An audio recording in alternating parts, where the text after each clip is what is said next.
Hey everyone, it is Sean, and we are back with our Push Talk Christmas Week edition. This is so weird of me because we're not in the studio, as you guys can see. I'm in my office today, nevertheless, we have a very, very special guest on board today. We have Reverend Darius Butler, who's running for Congress in the Eighth District. And we were just having a discussion before we got started. First off, hey Reverend Butler, how you doing, man? Hey, I'm doing good. How about yourself? I'm blessed, man. We actually met at our last One Accord conference, Yeah. and it was a blessing to actually meet you there. And you introduced yourself to me, and you stated that you actually running for Congress for the Eighth District Mhm. in Right. Georgia. Explain to people, because we was talking about that a minute ago. That's 30 counties, right? Yes. Explain to people Yes. like how the geographic area of what the area in which you're running for. Got you. So anyone who is familiar with the state of Georgia knows that Georgia is really massive when you really, from bird's eye view, it's massive. So the 8th district starts at Monroe County, which is Forsyth, right Mm. 2 counties above Macon. And it stretches from Monroe County all the way down 75 to Valdosta and Thomasville. So initially it was 24 counties. Now with redistricting, it's gone up to about 30 counties. So we've taken more, rather than just the 75 from Monroe to Forest all the way to Valdosta. Now we've gone east, taken more from District 10 and District 1. So now we go as far left as Milledgeville, as far right as Milledgeville, and Coffee County, Jeff Davis, all the way down to Valdosta. So it's a massive spot of land. Man, that's amazing. So, what motivated you to want to run for Congress, man? With everything that's going on in Congress, what made you wake up and say, "Hey, you know what? I feel like I can make a difference in this setting." I'm gonna be honest with you. You go through life doing mainly like what I did, just saying, "Hey, things are terrible. We need to fix them." And just so happened to have been, being a pastor and having my own nonprofit, trying to give out food for food drives, trying to help people pay their bills and things like that. And you do that so much that you start to figure out, okay, well, why is it that people can't seem to get ahead? Why is it that the church has to constantly come in to be that buffer? Why can't, why are people having these types of issues with trying to just get on solid ground? And it turns out that most of that has to do with your legislature, has to do with your voting, with the people that's in office. They control, money that's going in for equal and fair housing. They control, making sure there aren't food deserts and things like that. So you go through enough of trying to help people that you then decide, hey, let me just go straight to the source.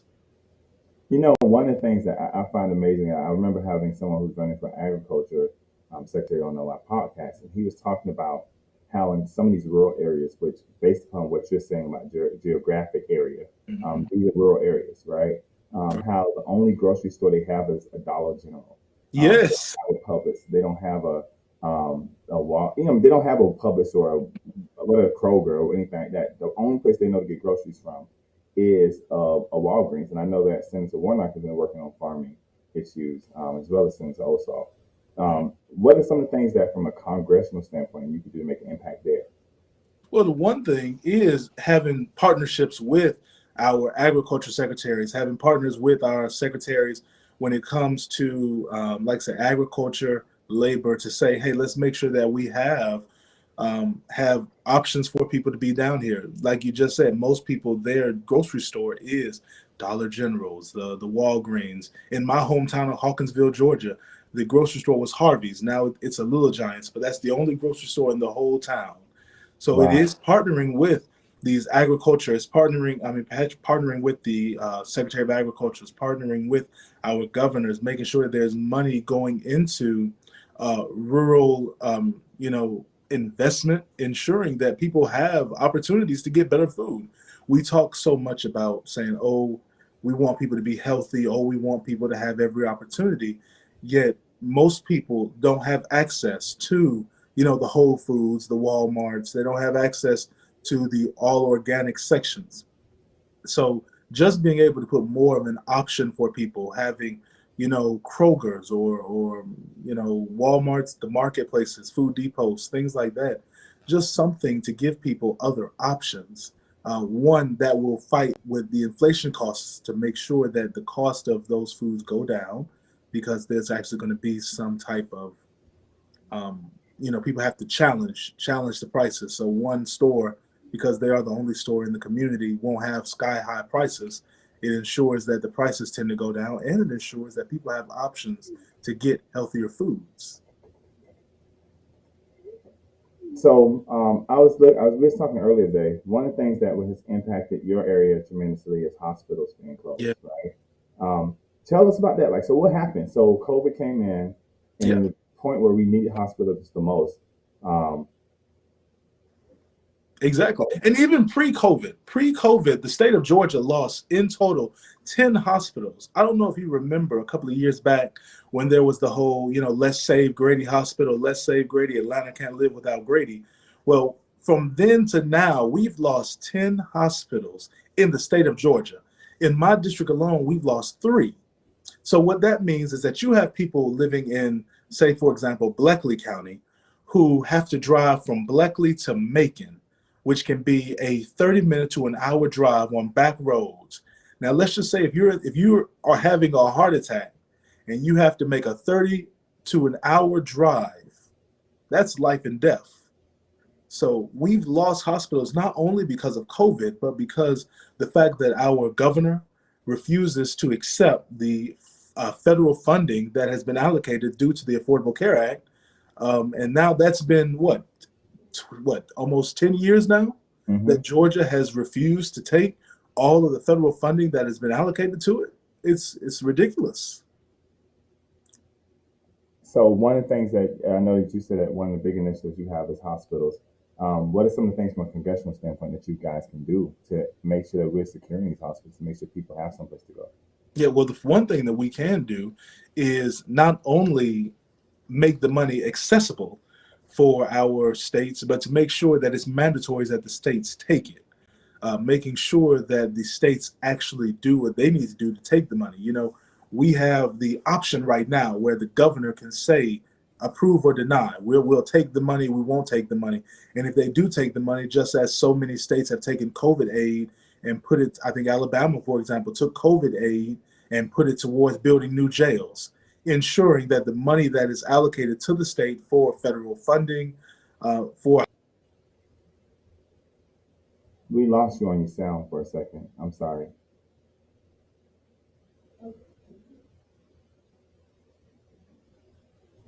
We're still losing you on your sound.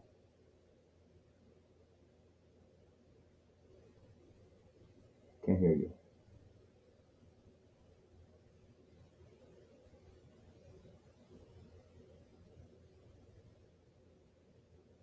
okay, Now you're back. You're back. I don't know why this thing is just. Can No, you you're hear me back. now? I can hear you now. Okay. Yeah, I don't know why. Like I said, I put my phone on Do Not Disturb, and for some reason, they're still calling. I will never understand how they're doing that. Welcome to the world of iPhone, man. Yeah. And now I just need to wait to make sure your audio can come back in. So hopefully it'll come back through in a moment. There we go. I think I got you now. But yeah, so basically, we have a We did situation lose your where. video, though. Say what now? We lost you on the video as well. Oh, Lord. Well, yeah, I hope. Has the video come back up yet? Not yet. Okay. Let's see. I really wish. And I thought, yeah, and I have the phone on Do Not Disturb. I don't know how the calls are still coming through. Let's see. How do I? But while you're working on that, keep on me talking about the hospital portion of it. Yeah, so basically, like I said, we have so many people who are in life or death situations to the point where if you have a life or death, a heart attack, stroke, anything like that that needs immediate care, you have to drive from Bleckley County to Macon. You have to go from, for example, my hometown, Hawkinsville in Pulaski County, up to Warner Robins. That's ridiculous. And So, it seems like we lost Reverend Butler. So we'll give him a little time to come up on for the and he's back. See? Just a little patience. kind of frustrated. And I really truly do apologize. Oh no, you're fine, man. We still don't have your video, but I mean, we want to keep on talking about some of the things that you're referring to.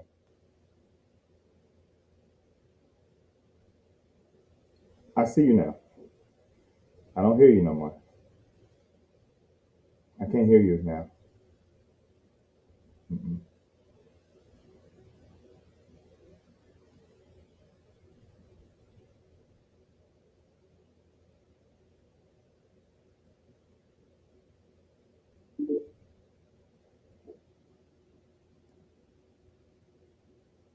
I still can't. I still can't hear you. So we're gonna come down off live for now.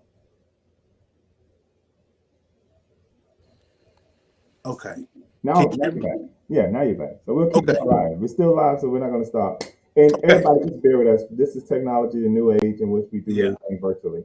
But so you were saying about the hospitals, and we have to make sure that we're funding our hospitals. Right. So it's just making sure that we're funding the hospitals, making sure that we're doing all that we can to ensure that every county has a good hospital and ensure that even the counties that have good hospitals have doctors there that really care. So sometimes what I hear from people in my hometown of Hawkinsville, Georgia, they say, well, I don't want to go to the hospital. We have what's called Taylor Regional. Mm-hmm. And they say, I don't want to go there. You know, those doctors, they might not care about me, or oh, they don't have all the options for me. So for example, people will say all the time, oh, they don't have the fancy equipment that maybe Warner Robins has or that Macon has. So people feel like they have to still drive, you know, an hour and a half just to get to a hospital with the fancy equipment. So it's making sure that regardless of where these people are, there is a well-rounded hospital with well-rounded doctors, doctors that are from that community who genuinely care about those doctors, and ensuring that we do a better job to make sure that doctors are not just prescribing just medication just because, and ensure that they're actually taking time to truly care for each and every individual. So one of the things you hit on something really important, right? How do we fix that, right? So how do we make sure that one of the biggest problems we know is the opioid crisis, right? Right. We talk about it all the time is that people are medicated versus actually being treated for a lot of different things. How do we switch from that dynamic to where we don't have a system? Because I know for a fact, for somebody who's been in the medical system for like the last 4 years tremendously, I just get trials of stuff and they'll offer it Mhm. to you and keep on giving it to you and keep on giving it to you. But how do we get out of the platform?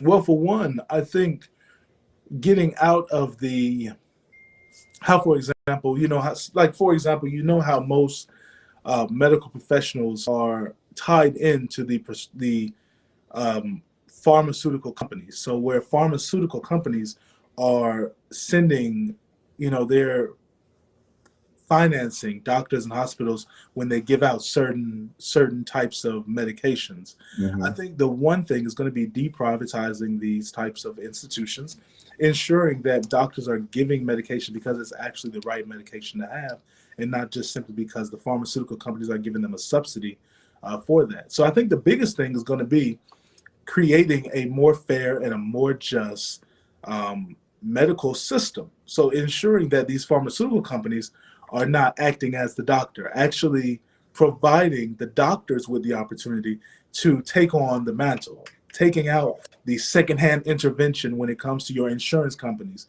Because, say, for example, same thing with the life altering care. If you need a certain operation, but your insurance company says, "Oh no, no, no, no, no, we won't be covering that," or "Oh no, we're not going to do that for you," what happens? You don't get that care. If you Right. can't pay for it out of pocket, you don't get it. So I think it's going to be, like I said, deprivatizing the pharmaceutical companies and ensuring that we remove that type of medical intervention. So one of the things that um, and I get it, right? Health insurance is extremely important. Healthcare is extremely important. I myself have had 3 surgeries. No, I'm sorry, 8 surgeries over the course of 3 years. So and I remember taking a job one time, but the only reason why I took the job was for the healthcare. Because at the end of the day, after I got done paying my portion of healthcare, I was probably bringing home like $300 or $400 every 2 weeks because healthcare is so expensive. Mhm. What can we do as a country, and what are some of the things that you're planning on doing to try to help drive down the cost of mental health care? Well, here's my biggest thing is I don't believe that it makes any sense at all that our health care is attached to you having a job. I think that is just the craziest thing in the world. We are one of the richest nations on this planet, and the fact that we cannot provide adequate and sufficient care for each and every citizen is a problem. Mhm. So I think it's going to take expanding our healthcare system through Medicare buy-ins or whatever the case may be to ensure that each and every person has access to this insurance and at a low cost. Because, for example, I actually signed up for the Affordable Care Act, the ACA, but because once again, the state of Georgia does not accept a lot of the federal funding. For me, as a person, as me, a young, able-bodied individual, it would have been $500. Now, mind you, I wasn't working a job. I was out of a job, and that was my point in applying for the ACA. $500 a month to me was ridiculous because if I already don't have a job, how am I going to afford $500 a month for insurance? All because I'm an able-bodied individual. So it's gonna take us actually using the good common sense practices to ensure that hey, we have sufficient opportunities for people to have health care, to make sure that we have everybody's be able to be covered, and still by saying you don't have to leave your private insurance. I think that's the one thing, the one sticking point that a lot of people have because they're in the mindset that they will have to leave their private insurance, be kicked off their private insurance and go over to an insurance program. And I think that that's the wrong thing to do. I think Right. what we should do is open up the option for everybody that wants to have it. And as we continue to perfect it, that's how we convince those people to come along. If we just tell people right now, end your private insurance, it is what it is, people are going to be angry and they're not going to understand that. But if you say, hey, we're going to phase out private insurance over the next 5 to 10 years, so here's the government option. We want everybody that wants to sign up, go ahead and sign up. And over the next 5 years, we're going to kind of phase out private insurances. So we're going to encourage each and every person to sign up for this within the next few years. I think that's the best way to actually make some substantive changes. I would want to talk so much more about healthcare because there's so many details of that. But I do want to shift subjects here a little bit. Okay. So the last one of the things that we spoke about too, Brian, too, is that you said one of the campaign pledges or campaign issues you're running on as well is funding for schools. Yeah. What's going on in the 8th district?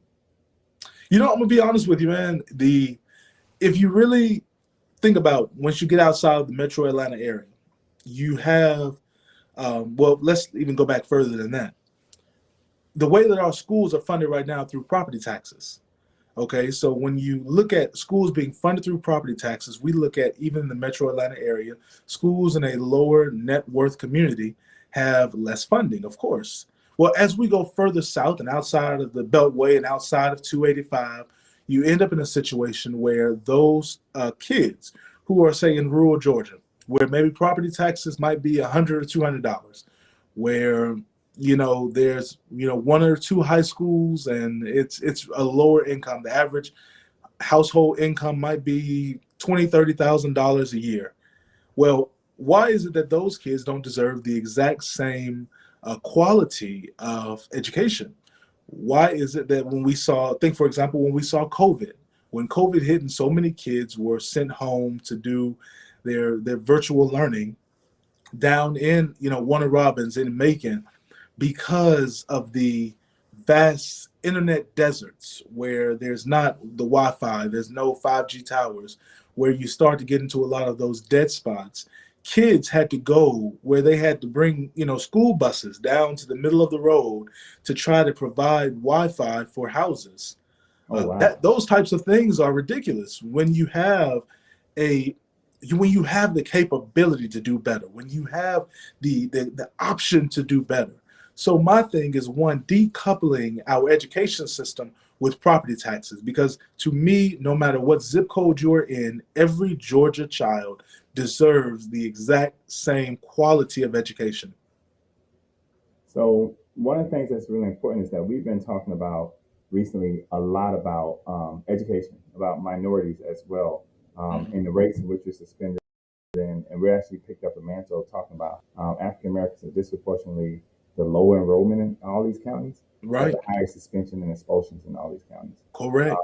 And that's something that a lot of people are not talking about, right? Hmm. How do we deal with that? You know what I'm saying? Like we see issues as far as um, racial disparities all over the state, all over the country. Um, but when it's in home backyard, I think it's something that needs to be something that we take a lot more seriously.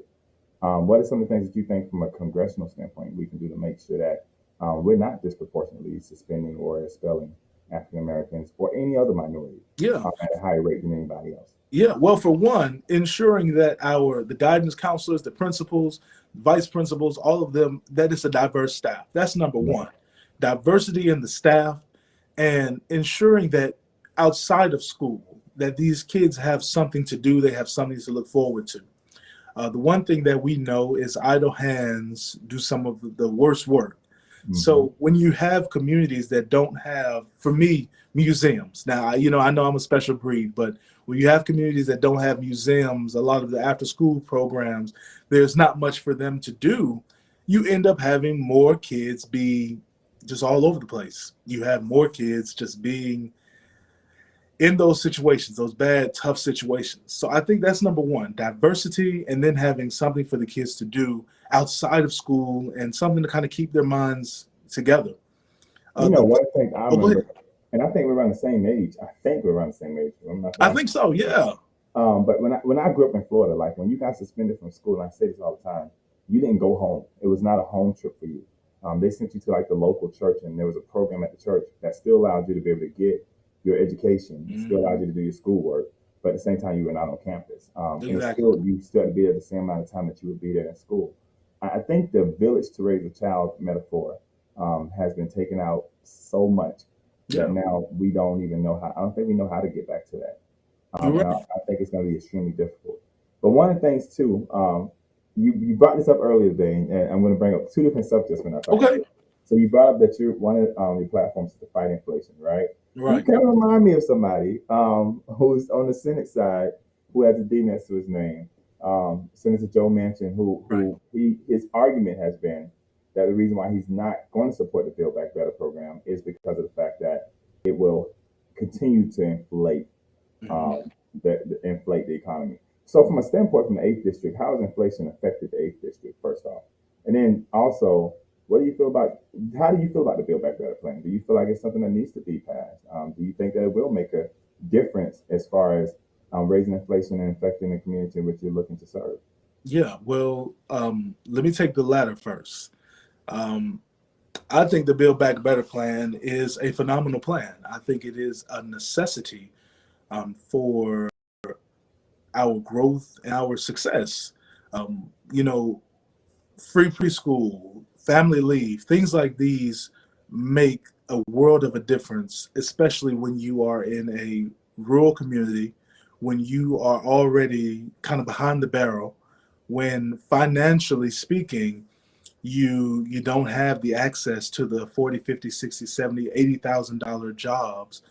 So I'm all for it. I'm all for the Build Back Better plan. I'm all for the child tax credit, even though I believe it should be expanded. I think there should be some revisions to make sure that we're not leaving out some of our seniors and our other populations. But I'm all for it. I'm all for building back better. It is a necessity. Um, in regards to Senator Manchin, I'm an optimist. I've always been an optimist, and I was very optimistic that we were getting somewhere in the Congress. I think, in my opinion, that when something that I've said, and fully, full disclosure with you, something that I said from the beginning, just talking to some of my friends who are also running for Congress in other districts, was that Build Back Better probably was not going to get passed this year anyway. I already kind of figured that out in my mind well before Senator Manchin did it, simply because he kept saying from Jump Street that he was not with the inflationary costs of the bill. Now, to me, I think inflation is just something that's going to be around.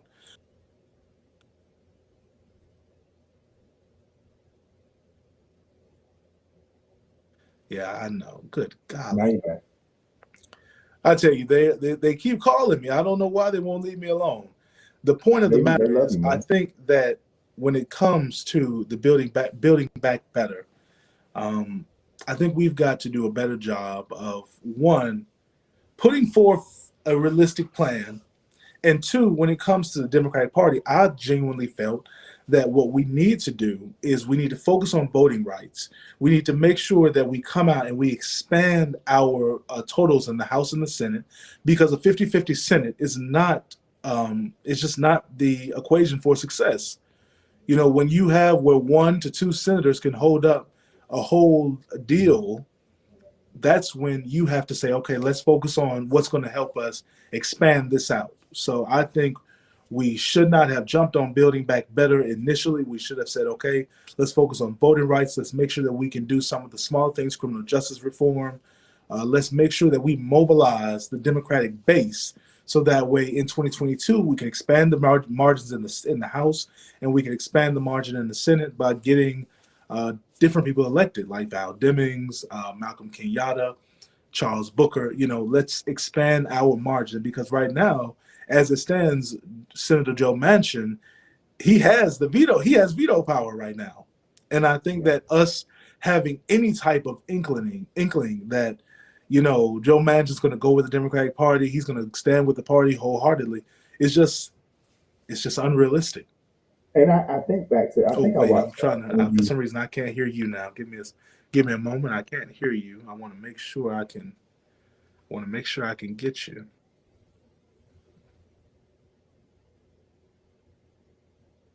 And I have the phone on Do Not Disturb.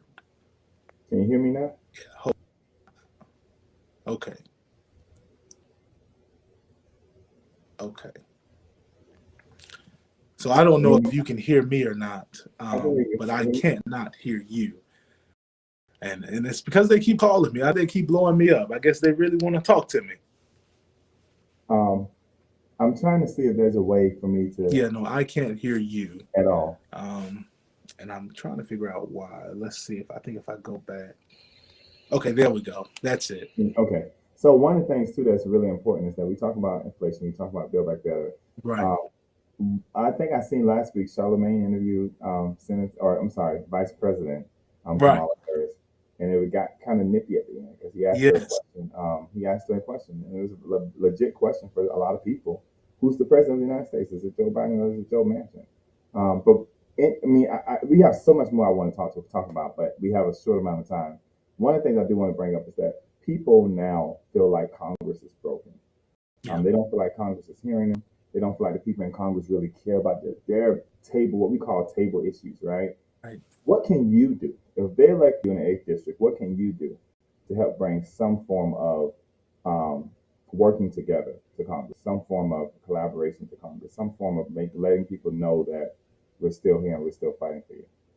I think listening is number one. Listening to people's problems, you know, sitting around just talking to them, finding out what's important to them. Then, because we are in a district that currently is Republican, you know, it's going to be working across the aisle. It's going to be not just going along with the Democratic Party because it's the Democratic Party. It's going to be listening to what makes sense, looking at what's going to be the biggest opportunities for success. So that's the answer, listening. Just listening to the people, finding out what it is that they care about, and making it work. So if people want to find out more information about you or your platform, more information about how they can donate to you, where can they go? Yeah, I encourage everybody to go to the website, www.butlerforgeorgia.com. That's spelling everything out, butlerforgeorgia.com.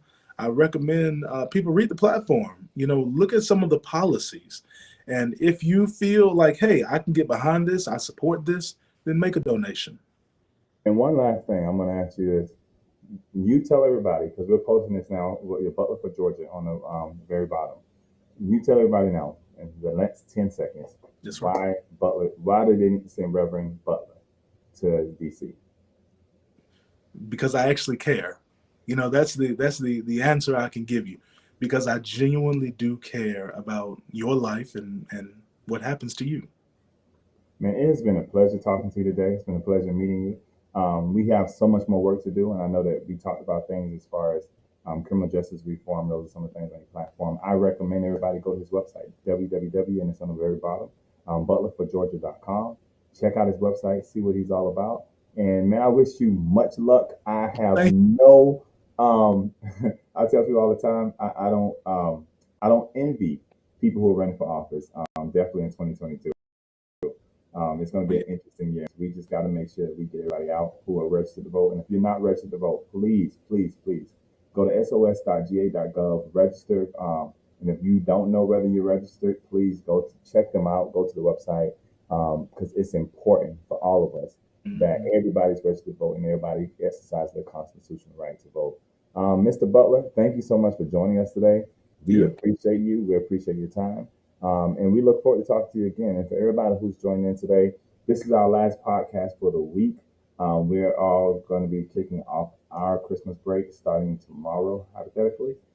So we thank everybody who tuned in. We thank everybody who watched around the world because our podcast is actually viewed around the world now. We thank you guys for watching. We thank you guys for being attentive. And we look forward to seeing you after Christmas break. Merry Christmas to everybody. Stay safe. Um, please, if you haven't got vaccinated, consider it. And please stay safe, wear a mask, and make sure that you love your family because you never know how long you have with them. Until next time, everybody stay blessed.